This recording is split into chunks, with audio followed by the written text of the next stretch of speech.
Another bad start, but another expected outcome. For the second time in 3 seasons, Tennessee has won double-digit games in the regular season. Looking back at the win over Vanderbilt, and what's to come for Tennessee, who will be playing in the college football playoffs that March Monday. Locked On Vols.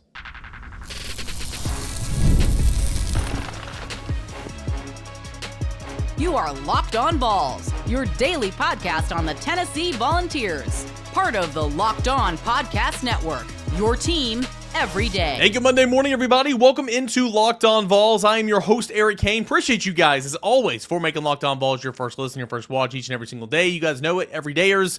Your show is tomorrow. You can, please go ahead and submit those questions in at _Kaner at Locked On Vols on the YouTube channel. You can find the show Instagram as well and send me a message. I've been trying to remember to check that more recently, so I will do my best to check that as well. But we'll answer your questions on Tuesday's Mailbag Show. But you guys know it. We're free and available wherever you get your podcasts. And going to talk about Tennessee's win over Vanderbilt today and what's to come for Tennessee in the college football playoffs. And couldn't do it without our friends over at FanDuel Sportsbook, where new customers can place a $5 bet, and you'll get started with $150 in bonus bets if you win your first $5 bet. That's at FanDuel.com and on the app. All right, some big takeaways, big thoughts coming up here in segment 1. A look at the scoring plays, courtesy of the Vol Radio Network in segment 2, and some stats and Kaner grades coming up in segment number 3. So, yeah, some big thoughts and takeaways. First and foremost, I mean, the start, and Josh Heupel, there was a clip on social media about it when he was talking to the team after the game. Like, it literally couldn't have gotten worse, starting-wise. It could not have started worse for Tennessee. And what was one of those keys that myself and others were talking about? Tennessee needs to get off to a good start because Vanderbilt isn't necessarily built to come from behind. Tennessee is, and Tennessee showed that, but, I mean, goodness gracious, like, the start, and Josh Heupel said that they practiced the right way, they game planned the right way, they studied the right way. I mean, I don't think Tennessee was just sleepwalking. I don't think Tennessee was not prepared for this game. It's just, one of those things happen. You got cute with the kickoff, and I'm intrigued to know if those were, I think if we, were to ask special teams coordinator Mike Eckler, I'd be intrigued to see if he would say, well, they were trying to pin it deep and trying to start him, before the 20-yard line, or if he just missed it or whatever. But I mean, it was several kickoffs when Josh Tuberville that can just boot it through the end zone.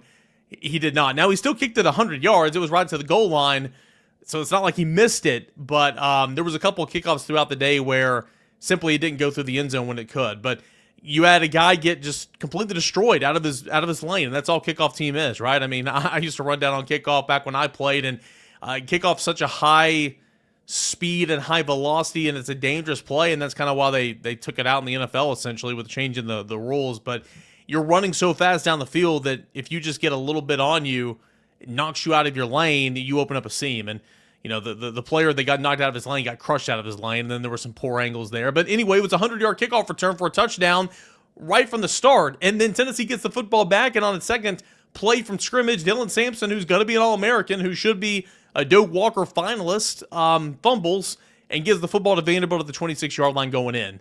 7 plays later, 2 third-down conversions later, Vanderbilt scores, and it is 14-0 with 10:11 remaining in the first quarter. So yes, the overreaction was hilarious. It was expected. I'm not shocked, but social media, Vol Facebook, Vol Twitter, the General's quarters. I mean, it was Josh Heupel should have been fired years ago, right? Such a horrible coach. Thank God there was 55-plus more minutes to play in this football game, right? I mean, I'm not trying to make excuses. The start was bad, right? And against a playoff-caliber team the last 2 weeks, which was not with Vanderbilt, which I think is a good team, but not a playoff-caliber team. And, of course, UTEP is not a good team. Those starts are good enough to beat you.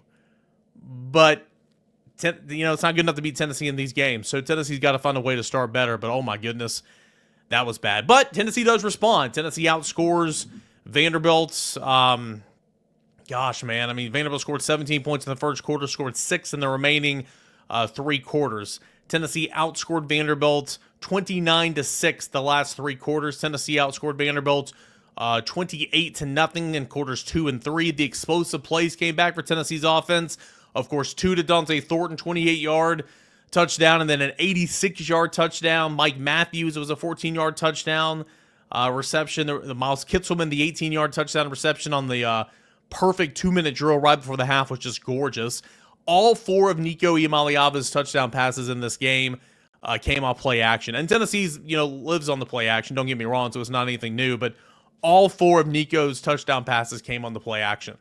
And Vanderbilt safeties just continue to creep up. And yeah, I mean, they were dropping a lot and playing a light box, and Nico ran a little bit, and Dylan Sampson now is the all-time leading rusher in Tennessee single-season history, taking or surging past Travis Stevens, who set that record back in 2001. And so congratulations to him. This is his first game all year long where he didn't score a touchdown, so the score record 11 straight games with a touchdown is no more, but of course he's got other single-season touchdown records and all that and more, and now the single-season rushing record. So congrats to Dylan Sampson on a career day when it was so quiet. Like, it's like nobody was talking about him, and then that fourth quarter, they just rode him, and Dylan Sampson, 178 yards is a career high off 25 carries. So he balled out. I thought Tennessee's offensive line was really good in this one. Nico had all day back there. No pressure. You see your quarterback's really good when you keep him upright, right? No pressure at all. I thought Nico ran when he needed to. And despite Vanderbilt scoring 23 points, I mean, this is where that hidden yardage comes in and hidden points. Short fields for that first touchdown for the Commodores. The kickoff return for a touchdown. It doesn't go on total offense or total defense. Tennessee absolutely dominated Vanderbilt in terms of the stat sheet. 538 yards of total offense to 212. Vanderbilt had 104 yards passing. Vanderbilt had 108 yards rushing. Diego Pavia, he was 8 of 17, 104 yards, 1 touchdown, 1 interception. He completed 47% of his passes. Tennessee did a great job outside of a couple of runs there. I guess it was in the third quarter. They did a great job on Pavia. They did a fantastic job on him. And I thought Tennessee did what it needed to do to win this game. 2 drives in the third quarter where Tennessee just marched down the football field and just took so much time off the clock. A 6-minute, 17-second scoring drive that ended with a 14-yard touchdown reception to Mike Matthews. That was to open up the third quarter, and then a 22-yard field goal from Max Gilbert midway through the fourth quarter. That took off 7 minutes and 46 seconds off the clock. Tennessee did exactly what Vanderbilt needed to do in this game and just play keep away and ball control and lean on that defense. And Tennessee's won 10 games doing that this year, right? So you might not like it. You might think it's boring, but Tennessee's won 10 games this year. So I don't know what you're going to complain about, right? I mean, Tennessee's won 10 games this year. Tennessee dominated the middle eight. I mentioned earlier, probably the best drive it's had all year long for Tennessee's offense. Right before the half, Tennessee marched down the field, went 10 plays, 96 yards, needed only 2:17 off the clock, left 22 seconds on the clock there to end the first half, and that ended in that 18-yard touchdown reception to Miles Kitselman. Tennessee was fantastic on that drive. Tennessee had, I had it counted up a moment ago, I think 6 plays of 20 yards or more in this football game, so the explosive plays came back. Here, I'll count them right here. 1, 2, 3, 4, 5. 5 plays of 20 yards or more, only 1 play of 30 yards or more, and that was the 86-yard touchdown reception. But again, 21 yards, 28 yards, 86 yards, 18 yards through the air, rushing, 28 yards, 20 yards, 15 yards, 10 yards, 13 yards, 13 yards. Tennessee did a really, really good job of moving the chain. So all in all, I thought Tennessee's third down defense was good. Vanderbilt converted 3 of their first 3 third downs offensively, and then converted only 1 third down the rest of the day. 4 of 10 in that category. Oh, yeah, and everybody was mad that Josh Heupel punted at his own 40-yard line. It led to a safety. Take the delay game, move it back 5 yards, punt, pin. Jackson Ross pins it down at the 4-yard line. Tennessee's defense comes out there, gets a safety, Tyree West, and it led to 2 more points on the board. So, again, in the end, this is what was expected. Give Tennessee credit, give Nico credit. He had 1 bad throw. A really, really bad throw that was underthrown, but is more inside. Just gave his receiver, Dante Thornton, no chance to go get that football. But this is what was expected. Tennessee wins 36-23, and the Volunteers finish the regular season 10-2. And now, now we'll look at the latest college football playoff rankings that will come out on Tuesday, and we'll see where Tennessee is ranked. Tennessee was ranked 8th, seeded 9th last week. ESPN's projections have Tennessee ranked 7th, but seeded 9th. And here's the kicker. What are they going to do with Ohio State? Ohio State has 2 wins over top 10 teams in this poll. That being Indiana and that being Penn State, okay? But it had a horrendous loss at home to Michigan that was a 21-point dog and has won, 5 games this year? They're 6-6 now, 6 games this year? I don't care that it was a rivalry game. That was a horrendous loss. Such a bad loss at home. So when Georgia lost to Ole Miss, the committee absolutely punished Georgia. Now, I'm not saying Ohio State's going to fall out of the rankings because I don't think that's going to be the case. But Georgia fell all the way out, from 3 to 12 or whatever. I guarantee you the committee that's headed up by Big Ten people is not going to slide Ohio State behind Tennessee, but they should. They're going to cite those 2 wins against top 10 teams and say, oh, well, it was a rivalry game and, we'll give some leeway there. But it's all about where Ohio State is ranked if Tennessee is going to be on the host line on Tuesday. Yes, I think Georgia is another team to watch for in the SEC championship game because if Georgia loses and that's the 3rd loss for the Bulldogs, they're still in my opinion. But I see that as also a path for Tennessee to jump Georgia in the final rankings. Again, the updated rankings will come out on Tuesday night. There'll be conference championship weekend coming up where Tennessee is off. You can just sit back and watch with a bag of popcorn. But we need to see what they want to do with Ohio State this Tuesday night. And from there, we'll get a better picture of exactly what needs to happen during championship weekend for Tennessee to be a host seed. I think Tennessee's got a really, really good opportunity to be a host seed, but just because if they're not there on Tuesday night doesn't mean that's all said and done. We'll find out on Sunday after conference championship weekend wraps up to know officially, where Tennessee's going to be. But what we do know is Tennessee is in, thanks to capping off the regular season with a win over Vanderbilt. All right, when we come back, we will get into scoring plays, courtesy of the Vol Radio Network. That's coming up next with more right here on a Monday, Locked On Vols. Get ready to tackle the NFL action with FanDuel. It's America's #1 sportsbook because right now new customers can bet $5 and get $150 in bonus bets if you win. The FanDuel Sportsbook app gives you everything you need to place live bets on the NFL all in one place. So when you get a hunch in the middle of the game, you can check out the latest stats, view the live play-by-play, and so much more, all on the same page where you place your bets. Just visit FanDuel.com to join today. You'll get started with $150 in bonus bets if you win your first $5 bet. That's only at FanDuel Sportsbook. So never waste a hunch and make every single moment more with FanDuel. It's an official sportsbook partner of the NFL. So big thanks to FanDuel. I want to give a big thanks to Team Ticker.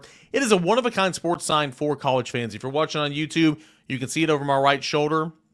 A big power T with an LED screen that displays updated information daily, such as a countdown to the next game, schedule, standings, news, and stats. It's a super fun way and creative way to stay connected with your favorite team, which is the Tennessee Volunteers. A combination of design and function that gives you an entertaining way to create and display team pride, providing a unique connection to your team. Whether it's football season, men or women's basketball, baseball, soccer, softball, Team Ticker has got you covered.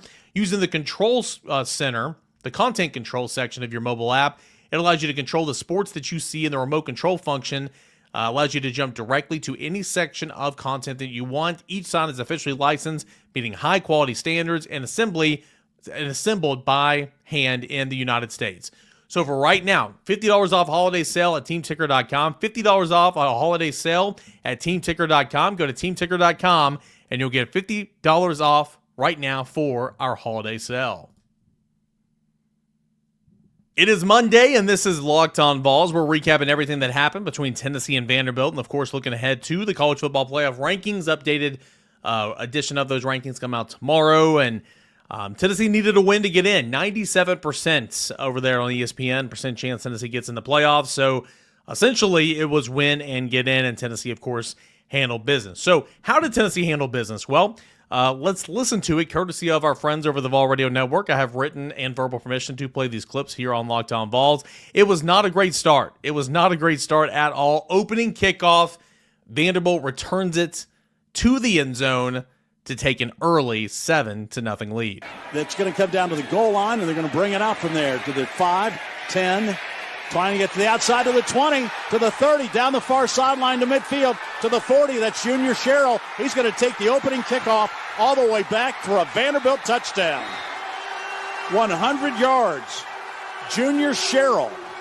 And Vanderbilt, just like that, took him 13 seconds, leads by a score of 6-0.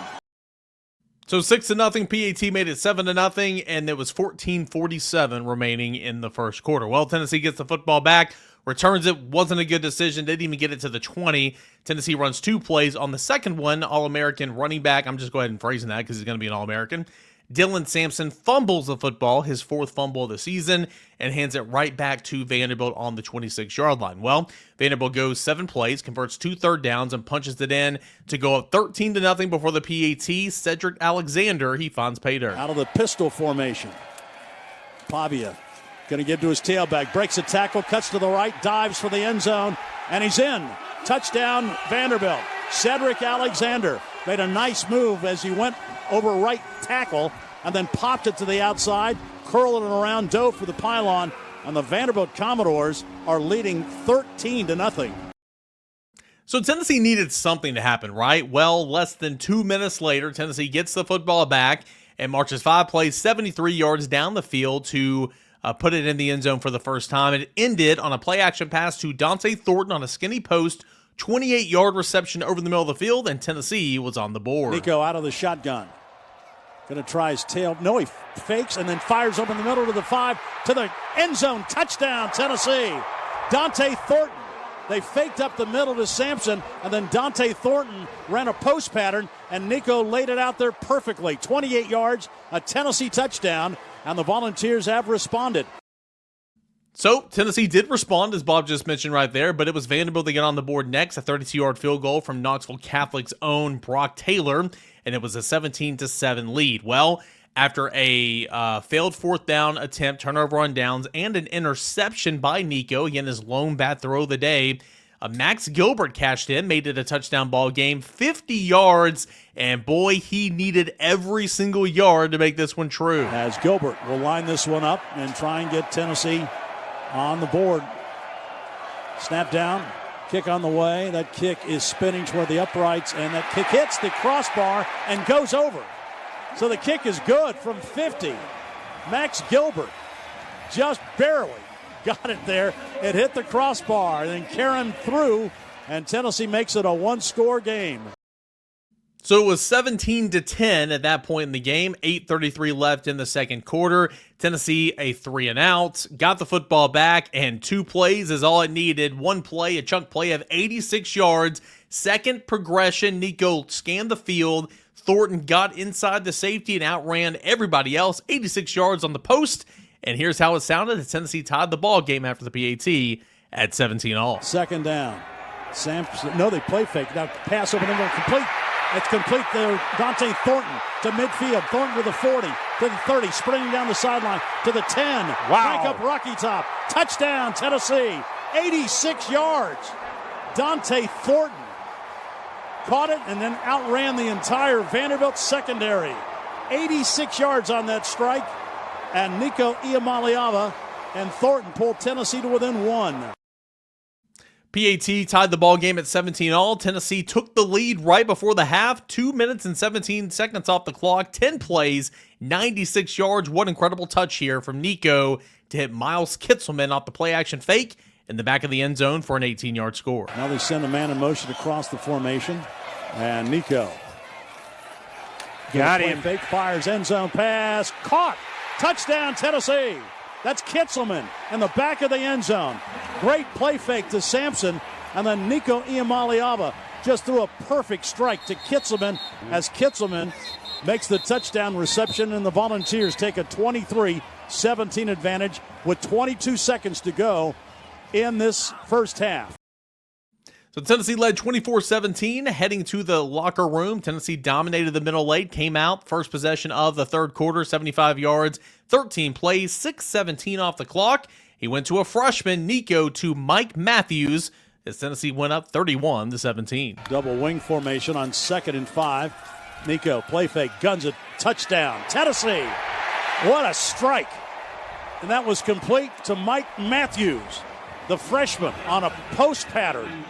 As Nico play fake and then sent a bullet right to the back of the end zone, and Mike Matthews, that freshman, catches his 2nd touchdown in his Tennessee career, and Tennessee has jumped in front now of Vanderbilt on that touchdown strike. Nico's 4th of the day, 30-17. The onslaught continues. It was 31-17, and Tennessee's Tyree West tackled the ball carrier in the backfield for a safety. Tennessee's had a ton of near safeties this year. Got another one right near. Tennessee's got 6 men at the line of scrimmage. Pavia Sweep. Oh, safety. As Alexander got the handoff, try to get her on the right side. They're going to say he was down at the 1. Now they come back and say safety. Tyree West was able to get in the backfield and blow up that sweep as he tackles Alexander in the end zone for a safety. So Tyree West had a safety, and Andre Turrenton had the celebration. All things were going Tennessee's way. The ball game was at 33 to 17. Max Gilbert added on a 22-yard field goal later on a drive into the fourth quarter that took off 7:46, made it 36-17. And then just below the 6-minute mark of the fourth quarter, it was a final touchdown for Vanderbilt to make it 36-23. Went for the 2-point conversion. It was no good, and that is all she wrote. 36-23, Tennessee takes down little brother in Vanderbilt to finish the regular season with a 10-2 record. And we come back, Caner grades and stats, all that and more as we continue on with the Monday morning edition of Locked On Vols. Stay tuned. I want to tell you guys about my friends over at Gametime. Gametime is an app to where you can download an app and buy tickets to events in your area. It could be sporting events, could be entertainment, could be concerts.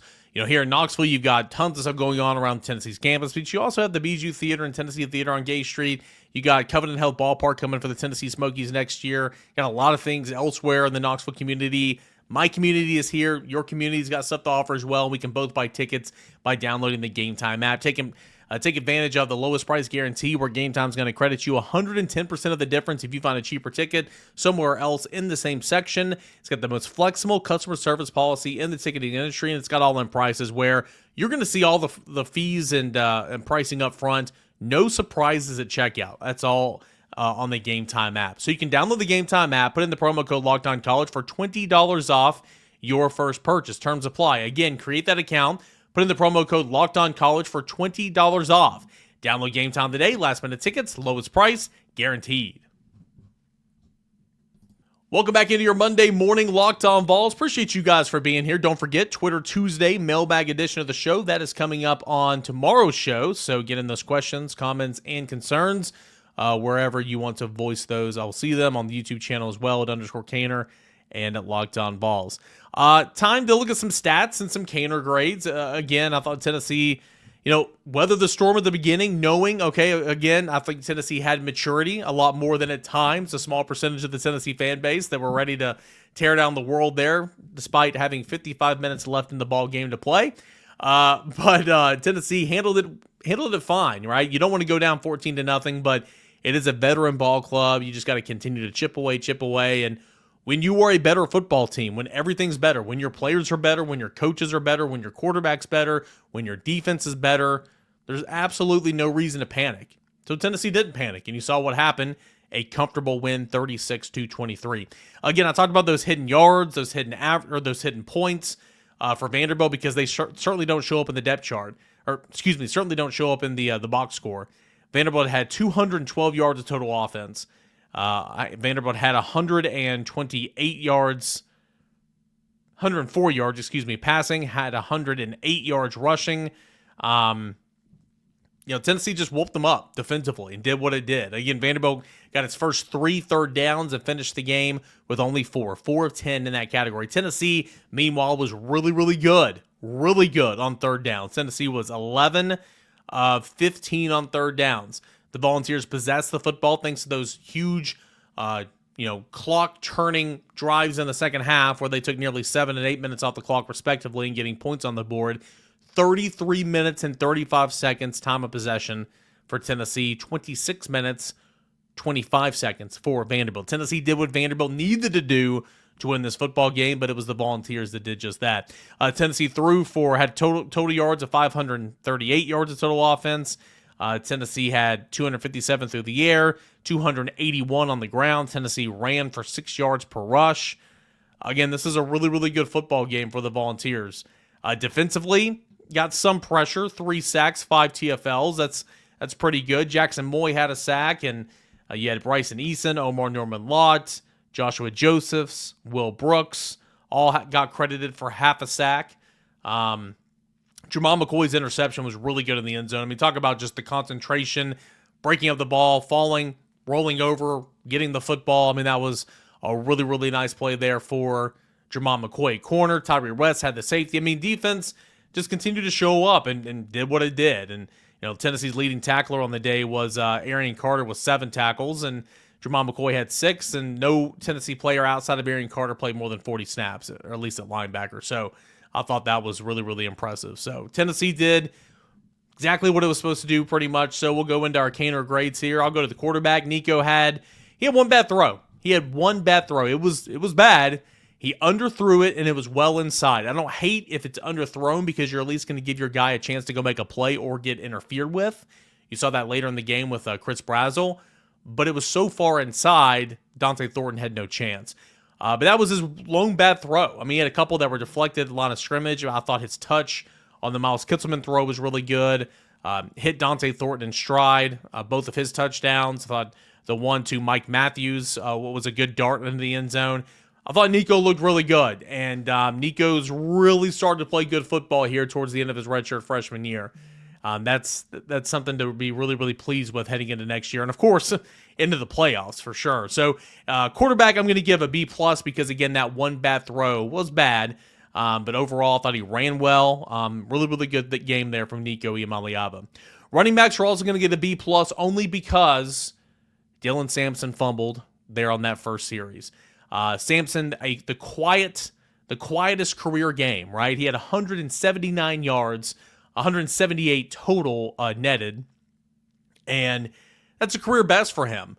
And then towards the end of the game, we're all scrambled up there in the press box because he just broke Travis Stevens' single-season rushing record, so that's another record that's going to go on the resume for the soon-to-be All-American. 178 yards for Dylan Sampson. Thought Deshaun Bishop coming in, getting 13 carries was big. 61 yards. Peyton Lewis went out. He was ruled out for the second half after only 2 carries. But seeing Deshaun Bishop come back from injury and get 13 carries was really good. He had a really nice blitz pickup as well on a blitzing linebacker, so great to see Deshaun Bishop get in there. Running backs are going to get a B+. Wide receivers are going to get an A. I thought it was the best game all year long for Chris Brazzell. He had a couple of big-time third down receptions. One on that touchdown scoring drive before the half where he went up, made the catch, got sandwiched by 2 defenders, held on to the football and was fighting for more yardage. Thought Chris Brazzell looked really good. Dante Thornton only played one half, 3 receptions, 4 targets, 118 yards, and 2 touchdowns. We'll have to see about his injury moving forward, but it doesn't look to be too serious. Mike Matthews, I thought, played his best game. He played over 40 snaps, taking advantage of some injuries in front of him to Dante Thornton and, of course, Brew McCoy, who was a no-go in this game. Miles Kitselman, I thought, looked really good. I'll get to him in a moment. Chaz Nimrod came in and did some things. Caleb Webb came in and did some things. Squirrel White, he got banged up there towards the end of the game. But overall, I thought this was a really good game by the wide receivers. So the wide receivers are going to get an A. Tight ends are going to get an A as well. Anytime you run for, how much was it, guys? Let's see here. 281 yards. The tight ends are a big part of that. And Miles Kitselman, with his touchdown reception, I thought Holden Stays played well. Ethan Davis got involved. The tight ends are going to get an A. And then the offensive line. Again, penalties, procedural penalties, false starts, personal fouls, illegal man down the field, but that's tough because it's an RPO play.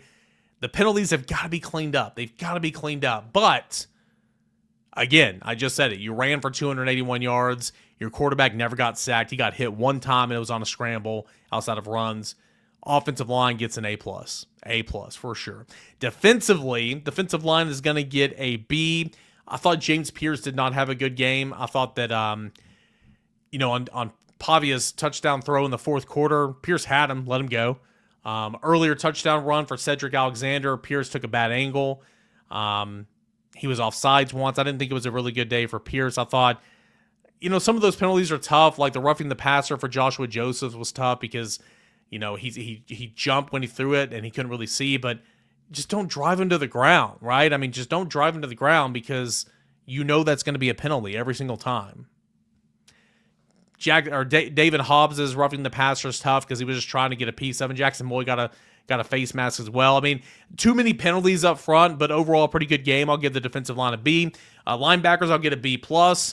Didn't jump off the screen for me. And that's good. In fact, a couple of times I thought Jeremiah Thielander played the option really, really well. And Arian Carter continues to do his stuff. So I'll say linebackers get a B+. Defensive backs are going to get an A. I thought Christian Harrison played a really nice game. I thought Jermon McCoy played a good game.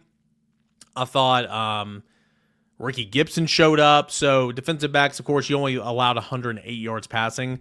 It's pretty good, right? That's pretty good. Defensive backs are going to get an A. Special teams are going to get a C. Very up and down. Max Gilbert, good. Jackson Ross, good. Max Gilbert, two field goals made, a 50-yarder and a 22-yarder. Jackson Ross had a couple of punts, one that was inside the 20. That was all great. But kickoff team, Josh Tuberville, whether it was scheme or whatever, not good. Of course, allowed the coverage team allowed that touchdown to be ran back for a score. And then later in the game, there was another big return up towards the 50-yard line. So kickoff coverage unit, not good. And punt return unit, Boo Carter, he's going to go through some lumps. He's going to learn. He let a couple of bounds that he should have got the other day, for sure. And it kind of cost Tennessee some yards in field position. But overall, I'll give the special teams a C. I thought your specialists were good. I did not think the units were as sharp as they've been, obviously, in years past, or in games past. And then coaching overall, I'm going to get an A. I like Josh Heupel playing for field position, leading to a safety. I like Josh Heupel's use of a timeout there late in the first half because Nico didn't know what was going on at one point in time because the clock was running. I like... there wasn't anything big. The deficit early on, don't get me wrong. I mean, at the end of the day, it goes back on the coach. But how about the team responding the right way, right? I thought there was a couple of coaching moments in this game where I thought they did a really good job. So I'm going to give the coaching an A for this grade. Overall, successful game. Tennessee, job well done. 36-23 the final score. And Tennessee needed a win to get in, and it did just that. A win, and you're in. And we'll find out exactly next Sunday what seed Tennessee's on, if Tennessee will be hosting a playoff game or traveling. We'll get an updated look at the rankings on Tuesday night. Remember, that won't be the final rankings, but we'll get another picture of kind of what the committee thinks of Ohio State's loss. The Miami loss really doesn't do anything in terms of seeding for Tennessee in the grand scheme of things because Miami will certainly be ranked behind Tennessee now, but the SMU or Clemson, whoever wins the ACC, that's going to get a bye up there in terms of seeding. So seeding-wise, that doesn't really do much for the University of Tennessee. So overall, we'll see. We'll get a glimpse on kind of where they are on Tuesday night. We'll have a show afterwards on that as well. But tomorrow's show, mailbag edition of the show, get in those questions, comments, concerns at _Caner at Locked On Vols, and find the show account on Instagram. And, of course, you can always comment on this show here on YouTube. Appreciate you guys as always. Thank you so much. We'll do it again tomorrow. This is Locked On Vols.